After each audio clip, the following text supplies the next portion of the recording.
The grand hall of the royal palace was filled with important people, nobles in fine clothes, guards in shining armor, and advisors whispering to each other. A special guest had arrived that day, Sensei Hiroshi, a famous karate master from a faraway land. He had come to share his knowledge of martial arts with the kingdom. Among the crowd stood Sir Edward, one of the kingdom's top royal guards. He was tall, strong, and known for his strict discipline. He had trained in sword fighting and wrestling for years, and many considered him unbeatable. But when he heard about Sensei Hiroshi and his style of fighting, he laughed. "Karate," Sir Edward said loudly so everyone could hear. "That is nothing compared to real combat. A punch and a kick won't save you in battle." Some of the nobles chuckled, agreeing with him. Others stayed silent, curious to see what would happen next. Sensei Hiroshi, who had been standing quietly, looked at Sir Edward with calm eyes. He did not look angry or upset. Instead, he bowed respectfully. "Martial arts are not only about strength," he said. "They are about control, skill, and discipline." Sir Edward crossed his arms and smirked. "Then why don't you prove it? Let's have a little match, right here in front of everyone." The room suddenly became silent. A duel between a royal guard and a foreign martial artist. This was something no one wanted to miss. The king, who had been watching with interest, raised his hand and nodded.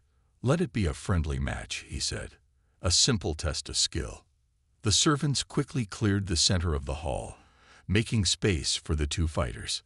Sir Edward removed his heavy armor, but kept his boots and gloves on.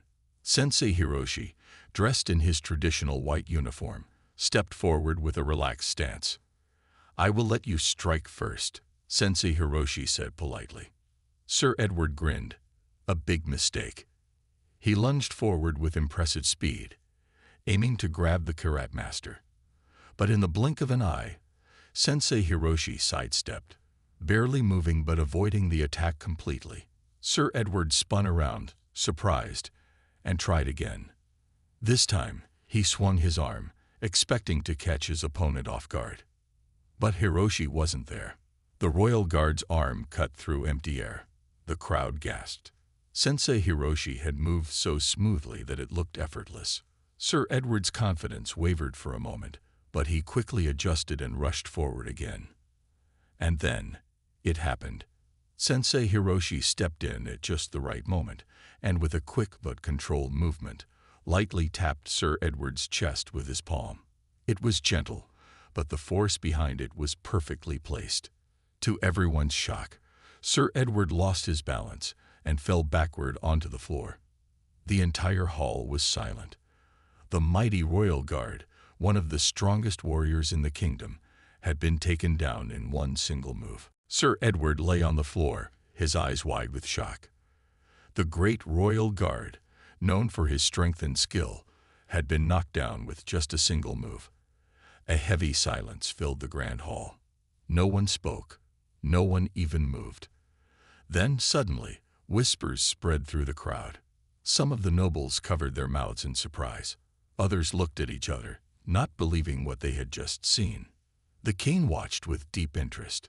He had seen many warriors fight, but never had he seen such skill, so effortless yet so powerful.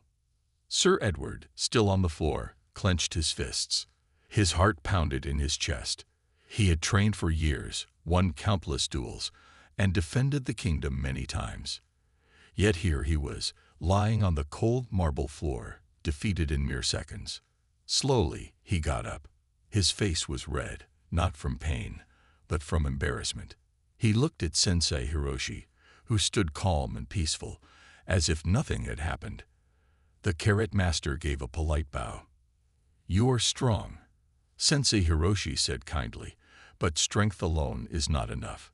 Sometimes, speed and precision matter more than force." Sir Edward's jaw tightened. The crowd's whispers turned into soft laughter. Some of the nobles who had always admired him now chuckled behind their hands. His pride burned. "This was just a mistake," Sir Edward said, forcing a smile. "I underestimated you, but it won't happen again. Let's go again. A real match this time." Gasps echoed through the hall. A second fight. The first had been meant as a friendly match, but now it was clear. Sir Edward was angry. The king raised an eyebrow, but nodded. "Very well," he said, "but this must remain a friendly demonstration. No harm should come to either of you." Sir Edward nodded, though his mind was set on victory. He could not let this humiliation continue. He would prove his strength. This time, he took his stance more carefully. His muscles were tense, his eyes sharp. He wouldn't rush in blindly. Instead, he studied his opponent. Sensei Hiroshi remained relaxed, standing with his hands open, his breathing calm. Sir Edward took a deep breath and lunged forward with all his speed. He threw a powerful strike, aiming straight for Sensei Hiroshi's chest. But just as his fist was about to land, Hiroshi moved. With an almost invisible motion, Sensei Hiroshi shifted to the side. Sir Edward's punch missed completely. Before he could recover, Hiroshi's leg swept out smoothly, tapping Sir Edward's foot. The royal guard lost his balance again. The next moment, he was back on the floor. The hall exploded into gasps and cheers. Even the king smiled, clearly impressed. But Sir Edward's face was red with frustration. He had lost again. Sir Edward lay on the cold floor once again, his heart pounding with frustration. The whispers in the hall grew louder. Some of the nobles were openly laughing now, while others whispered behind their hands. The great royal guard, a warrior feared and respected throughout the kingdom, had been defeated twice in a row, and without a single strike landing on his opponent. He pushed himself up, his arms trembling with anger. His pride was shattered, and the looks from the nobles made it worse. Sensei Hiroshi, still standing calmly, gave a polite bow once more. "You are quick to act," Hiroshi said gently, "but patience and balance are just as important in battle." Sir Edward clenched his fists.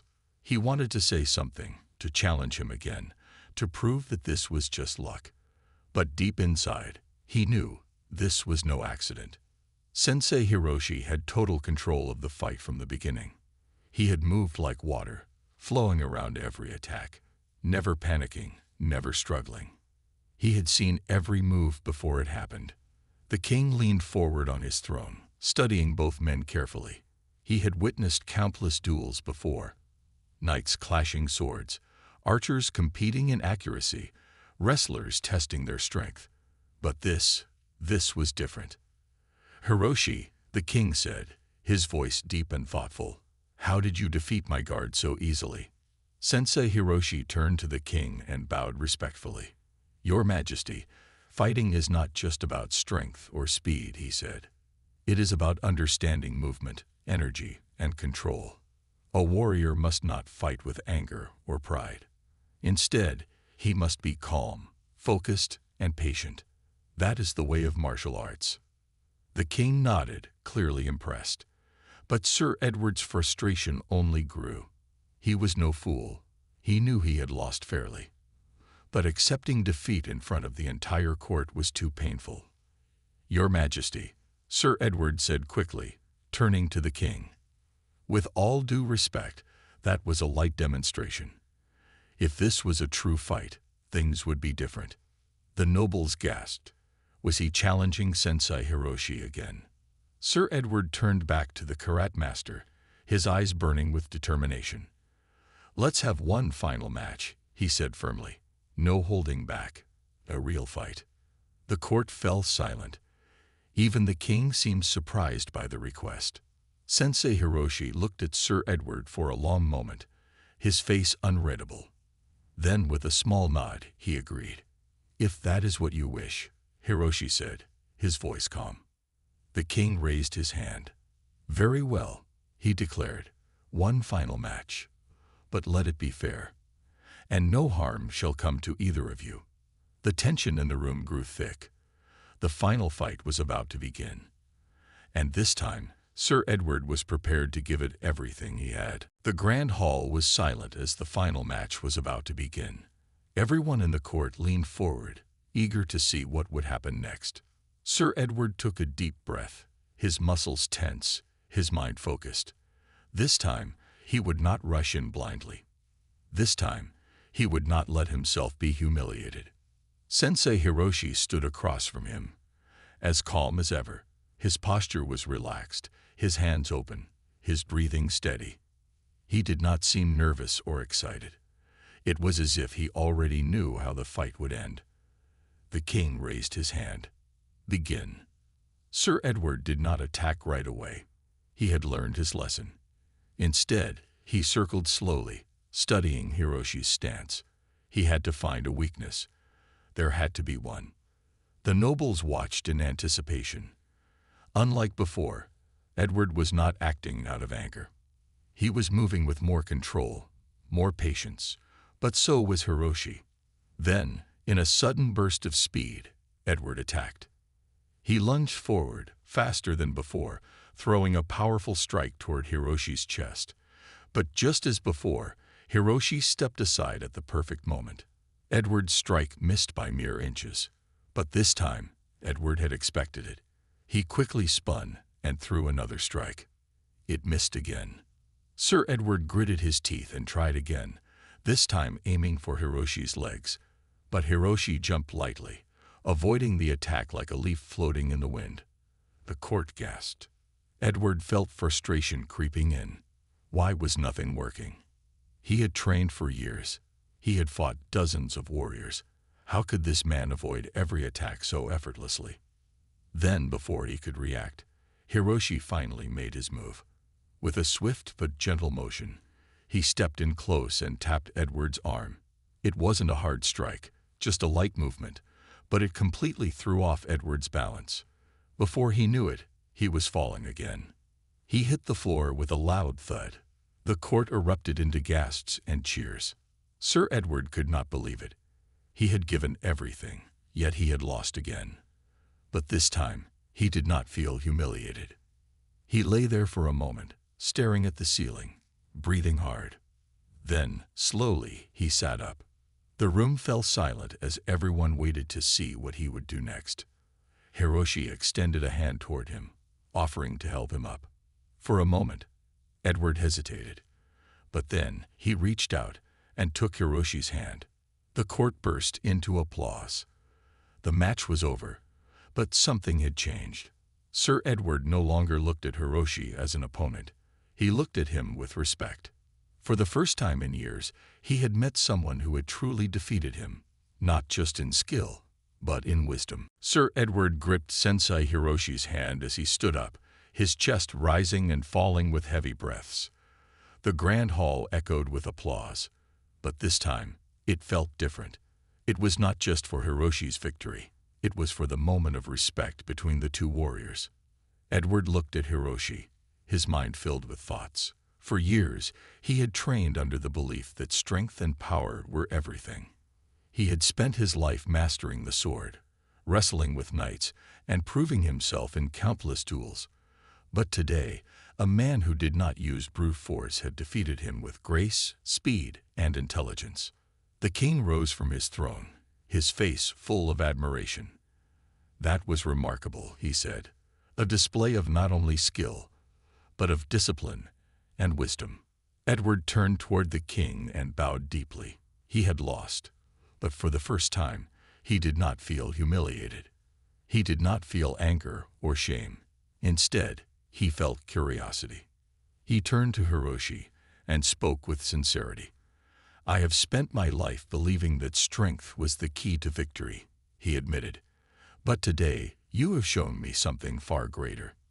Hiroshi gave a small bow. "True strength is not in overpowering others," he said, "but in understanding them, in knowing when to fight and when to step aside, in remaining calm even in the face of anger." Edward nodded slowly, his mind absorbing every word. He had never thought of fighting in this way before.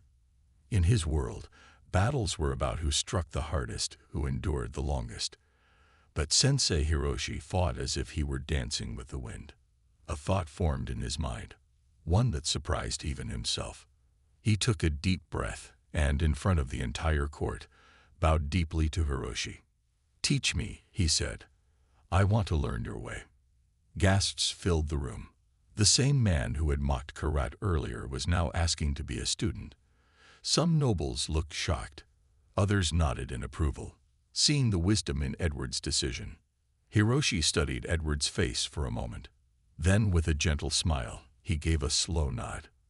"I will teach you," he said. "But understand, this path is not easy. It is not about defeating others, but about mastering yourself." Edward met his gaze and nodded. "I am ready." The court burst into applause once more. But this time, it was not for victory or defeat. It was for the beginning of something new. A warrior choosing to grow, to learn, and to change. As the crowd cheered, Edward realized that this moment, more than any battle he had ever fought, was his greatest victory. The days that followed were unlike any Sir Edward had ever experienced. He had spent years training his body for battle, wielding swords, wrestling with knights, and learning the ways of war. But now, under Sensei Hiroshi's guidance, he was learning something completely different. His training did not begin with fighting. Instead, Hiroshi asked him to breathe. "Close your eyes," Hiroshi said. "Feel the air around you. Listen to the silence." At first, Edward found it strange. He was used to swinging swords, blocking attacks, and pushing his body to its limits. But now he was being asked to stand still, to focus, to find peace within himself. "This is part of the training?" Edward asked, confused. Hiroshi nodded. "A warrior who cannot control his own mind will never control a fight." Edward had never thought of it that way before. But he listened. He followed every instruction, even when it felt unfamiliar. Each morning, he woke up before sunrise to meditate. Each afternoon, he practiced precise movements, learning how to use his opponent's energy against them instead of relying on brute strength. At first, he struggled. His body was strong, but his movements were not fluid like Hiroshi's. He was stiff, too forceful, too impatient. One day, after failing to dodge a simple counter-move, Edward sighed in frustration. "I don't understand," he said. "Why is this so difficult? I am strong. I have trained all my life." Hiroshi smiled patiently. "Strength is useful," he said, "but if you try to force every situation, you will always meet resistance. Sometimes you must flow like water, not fight like a storm." Edward thought about this for a long time. That night, as he lay in bed, he remembered all the times he had struggled in battle, not because he was weak, but because he had relied only on force. He had never considered that sometimes a gentle movement could be more powerful than a strong one. As the weeks passed, something changed within him.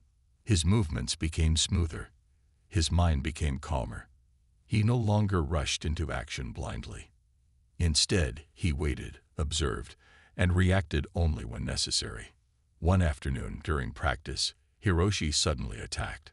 Without thinking, Edward stepped aside effortlessly, just as Hiroshi had done to him in their first fight. He turned, and for the first time, he saw Hiroshi smiling proudly. "You are learning," Hiroshi said. For the first time since he had begun his training, Edward smiled back. He had spent his life proving his strength to others. But now, he realized, true strength was in knowing when to use it, and when not to. Months passed, and Sir Edward's training under Sensei Hiroshi continued. He was no longer just a knight who relied on strength. He was becoming something more. His movements were smoother, his mind sharper, and his patience greater. One day, as the sun rose over the kingdom, the king called for a grand gathering in the royal courtyard. A new challenge had arrived. A group of warriors from a neighboring land had come to test their skills against the kingdom's finest fighters. These men were strong, fast, and highly skilled. They had heard of Sir Edward's reputation and were eager to challenge him. The crowd gathered, excitement filling the air. The nobles whispered among themselves. Some still remembered how Edward had been defeated by Hiroshi months ago. They wondered, was he truly different now? Edward stepped forward, standing tall and confident. But unlike before, there was no anger in his eyes, no pride in his stance. He was calm.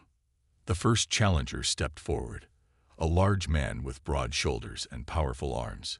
He smirked, clearly underestimating Edward. The match began. The challenger lunged forward, throwing a heavy punch, but Edward did not panic. He remained still until the last moment, then gracefully stepped aside, letting the attack pass harmlessly by. Gasps echoed through the courtyard. The challenger tried again, this time swinging even harder. But Edward was like the wind, dodging each strike without wasting energy. Then, with perfect timing, Edward gently tapped the challenger's wrist and used his own momentum to send him falling forward. The large warrior stumbled, lost his balance, and crashed to the ground. The crowd exploded with cheers. Edward helped his opponent to his feet, just as Hiroshi had once done for him. He bowed respectfully, and the challenger, though defeated, nodded in admiration. One by one, more challengers stepped forward, and one by one, Edward defeated them, not with force, but with skill and patience. He did not overpower them. He did not use unnecessary strength. He simply guided their own energy against them. The king watched with great pride. The nobles who had once doubted Edward now cheered his name. Even Hiroshi, standing silently in the background, smiled at his student's transformation. Finally, after the last challenger had fallen, the king stood and raised his hand for silence. "Sir Edward," he declared, "you have proven today that true strength is not in the might of one's arms, but in the wisdom of one's mind. You have shown patience, skill, and honor. You are no longer just a knight. You are a true warrior." The courtyard erupted in applause. Edward bowed deeply, not out of pride, but out of gratitude. He had once fought to prove himself, but now he understood. The greatest victory was mastering oneself. As the applause filled the royal courtyard, Sir Edward stood with a calm smile. The journey he had started months ago had changed him in ways he never imagined. He was no longer the same knight who relied only on strength. He had learned patience, discipline, and the power of using an opponent's force against them. After the matches ended, the king invited Sensei Hiroshi and Sir Edward to the royal chamber. The nobles and warriors followed, eager to hear what the king would say. The king looked at Edward with great respect. "You have shown us something valuable today," he said. "A warrior is not measured by his strength alone, but by his wisdom, control, and honor." Edward bowed. "Thank you, Your Majesty. But I would not have learned this without Sensei Hiroshi." He turned to Hiroshi and bowed deeply. "You have given me more than just fighting skills. You have taught me a new way to see the world." Hiroshi smiled. "You were always strong, Edward. But true strength is not in defeating others. It is in mastering yourself." The room was silent as the words sank in. Many nobles, who had once believed only in brute force, now saw a different kind of power, the power of discipline and understanding. The king nodded. "Sir Edward, I have an important request for you." Edward straightened. "Anything, Your Majesty." The king smiled. "I want you to teach what you have learned. Train our knights, our warriors, and even our young squires. Let them understand that battle is not just about power, but about control, patience, and wisdom." Edward's eyes widened. Him, a teacher. He looked at Hiroshi, who gave him a knowing smile. It was the same smile he had given Edward the first time he had learned to dodge properly. Edward took a deep breath, then nodded. "It would be an honor, Your Majesty." And so, the next chapter of his journey began. Edward started training the kingdom's warriors, sharing the knowledge Hiroshi had passed down to him. At first, many knights struggled to understand, just as Edward once had. They wanted to rely on their strength, but slowly, as they practiced, they saw the value in balance, in patience, and in using their opponent's energy wisely. Over time, the kingdom became known not just for its powerful warriors, but for its skilled and disciplined fighters, warriors who fought not just with their bodies, but with their minds.